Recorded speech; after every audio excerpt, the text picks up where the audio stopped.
So I'm sure a lot of you guys have already seen the blog post that Embark posted about Season 5, and I want to go over some extra details that you guys might not know, specifically around the weapons and the gadgets. But as you can see, we have a PlayStation 4. We got clubs now. You can basically go up to 50 players and invite them. I believe at first it's only going to be one club, and then eventually they intend to expand the size from 50 up, and then also be able to join multiple clubs, which I think would be really cool. We also have the new sponsor tracks, iseult's making return. We also have a bunch of different cosmetics that they're showing here. And then we have the new map in Mexico. So what I've seen from this, the map actually looks similar to Monaco in terms of like how there's not really anything that's like majorly high. Everything sort of seems to be around the same city height. The one thing is that a lot of the roofs are a lot more flat, so there's not going to be all those angled rooftops to play around. So this definitely feels like it's going to play really well. Until we get our hands on it, we're not too sure, but I think that this is going to be a fantastic map to play on. Then next, these are the two things that I really want to talk about, is the weapons and the gadgets. So the Shack 50. So this is a heavy hitting rifle for heavy that fires 2 bullets per shot, delivering immense stopping power with each pull of the trigger. So from what we had seen, this basically means that it's not like a 2 burst kind of weapon. It's more just, it fires 2 bullets at the same time. It looked like it was full auto in the preview that we saw, and it looks like the DPS is fantastic. My prediction is that this is going to be playing similar to like how an SMG would. So pretty good at close range, doing good DPS, but it doesn't really carry that damage out too far. So I think this is going to be almost like a, SMG playstyle, like a close range. It seemed like the DPS was better than the Lewis. It honestly feels like the gun that I would really want to use on this class. So I'm excited to use this. And then we have the Cerberus, the 12 gauge. And so this is a break action triple shotgun for the medium class. It has incense shells that can set both contestants and the environment ablaze. So what we saw, at least, this weapon does not seem to have like the range that the model would have. I'm pretty sure it's going to be a lot closer range. I also feel like the damage isn't going to be that good, at least from what we saw. It's like the damage is okay, but it's like you need a lot of ramp up damage from the incense shells, burning the target and doing damage over time. So in my opinion, I don't think this is going to be like, the new shotgun meta. I don't think it's going to replace the model if the model stays the same. So I don't think people have to be too worried about it. It feels like it's a bit more utility and situational rather than just, the weapon that you're always going to be wanting to rock. Now, these two gadgets I think are really, really cool. When I first saw the gravity vortex, it kind of plays like a breach charge in a way. You basically deploy the gadget and then you remote trigger it, as it says here, to create a local singularity. Now, the radius of this singularity didn't seem that big, like almost think of like the full 360 of the APS turret in a way, but it kind of looked visually a little bit smaller, but I don't know how wide that pole actually is. And at least when we saw it, it was like up in the air. So I'm not too sure exactly how you can deploy it. If you deploy it on a wall, if it can deploy in air, or exactly how it triggers. We just kind of saw the effect. Now, in my opinion, it feels like it's going to be really good for stalling. And I think synergy-wise with stuff like the new lockbolt launcher or even C4s, gas, stuff like that, like you can kind of combo this to pull people into a sort of black hole and then combo it with other effects to continuously damage them, or even frag grenades. The only thing is, like, you can't really cancel it. So once it's activated for a certain duration. If you're in it, you're just kind of caught in it. I'm not too sure if we can like slowly get out of it in the way that we can with anti-grav. I'm not too sure on cooldowns, exact damage numbers, all this stuff, or all the new stuff. But from what I've seen of this gravity vortex, it seems like it's a really good stalling gadget for light. Or even if you're getting chased, just throwing it on the ground, quickly activating it might deter people from chasing you. Or you can just turn around, have them get caught. It honestly looks like a really, really fun gadget that I think will take a lot of experience and a lot of knowledge to fully master. Definitely something that I want to mess around with, since you guys know I love playing with all the different gadgets in this game. I almost have all max mastery on light for gadgets because I just like experimenting a lot. So this is definitely up my alley for experimentation. Now, the lockbolt launcher. This is the thing I am the most concerned about. And from what I had talked to other people, it seems like most people are pretty concerned about this.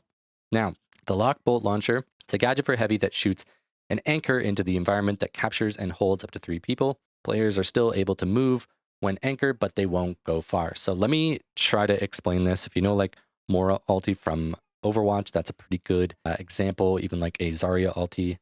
So basically what we're looking at is, think of like a launcher like an RPG, but you shoot. And then you shoot this anchor, so it almost looks like a cylindrical thing, between the size of like a trap to an APS turret, so somewhere in between there. It has a health bar. The health bar, at least from what I've seen, looks like it's similar to the APS turret, but we didn't actually see like the exact P numbers. And players have to shoot that anchor in order to free themselves from these chains. And at least from what we saw, it's like basically it gets placed down and then it just instantly grabs on to up to 3 targets around that anchor within a radius that feels similar to an APS turret. Again, the only thing is that if you place it and then somebody walks into it, then they get captured as well. So it almost seems like you're placing down a trap, and then once they walk into it, or if they're already into it, they're just instantly tethered.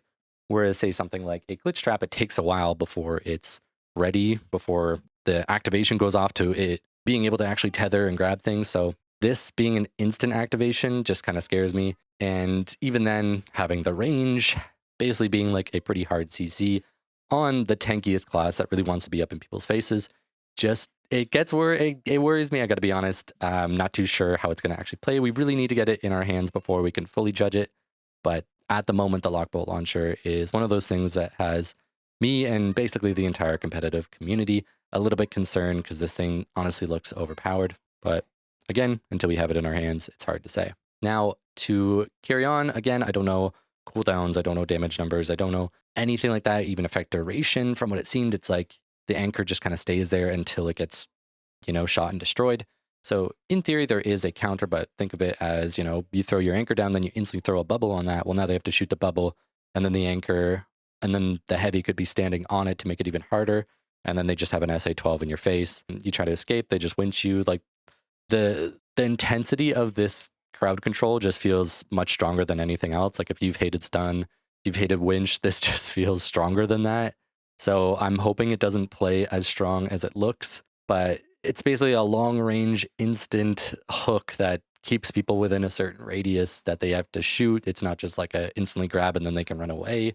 So I'm really hoping that there might be some counters, like being able to dash out of it, grapple out of it, gateway, jump pad, zip line. Like I'm hoping movement abilities might be able to get you free from the area. I'm hoping that there is a delay that they eventually add, because at least we didn't see that, to when it gets placed down to when it grabs. But anyway, I digress. That is the biggest concern for me so far. Like I said, we do have clubs, which seems really cool.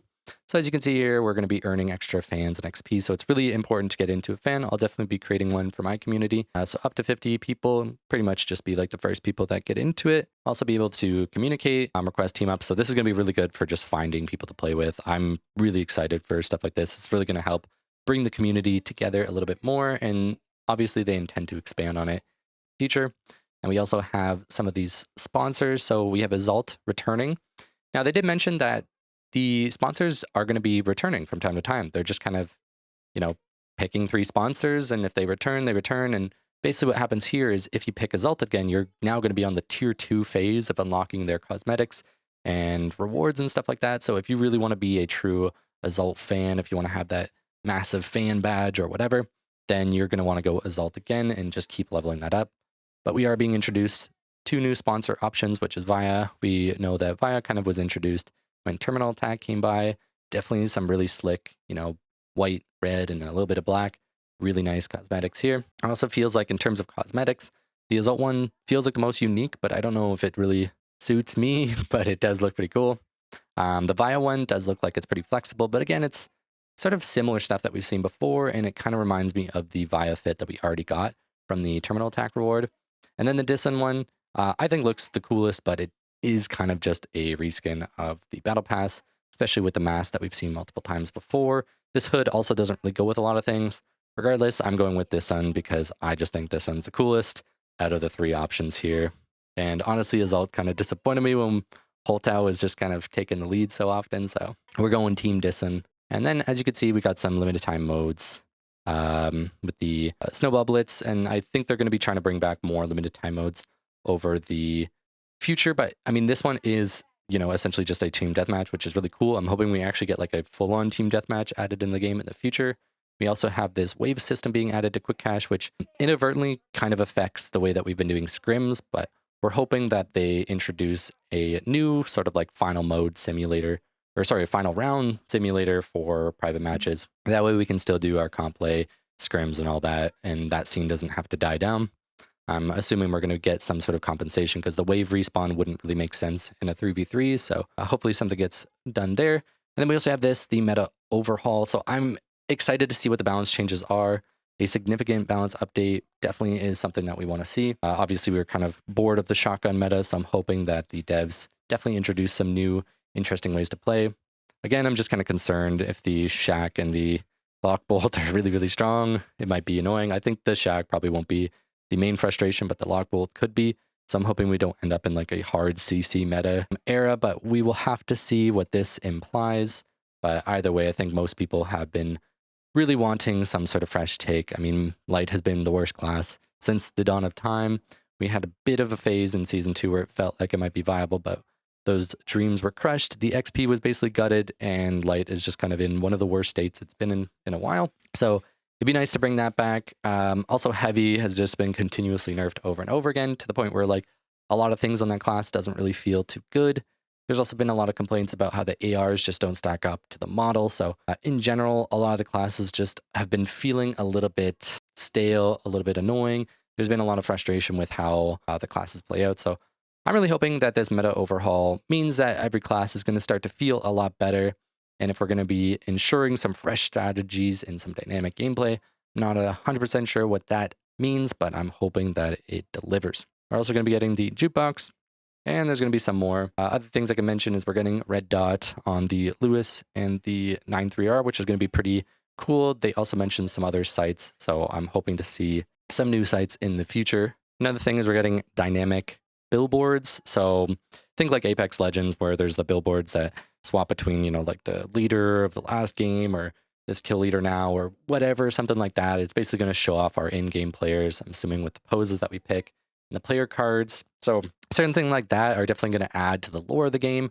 We're also getting like map visual overhauls. So being able to see all the sponsors integrated into the maps a lot more was really exciting at the end of Season 4. I love this change. It just sort of makes the game feel fresh every time that you hop on it. So being able to bring that over to all the maps pretty much all the time, I just feel like it's going to continuously add to the lore of the finals. We're also getting new like introductory phases, like even in the teaser, as you could see here. Let me just kind of skip forward. Something's in the air, contestants. So that you can kind of see it kind of, you'll see it multiple times throughout the trailer. It shows like the whole thing.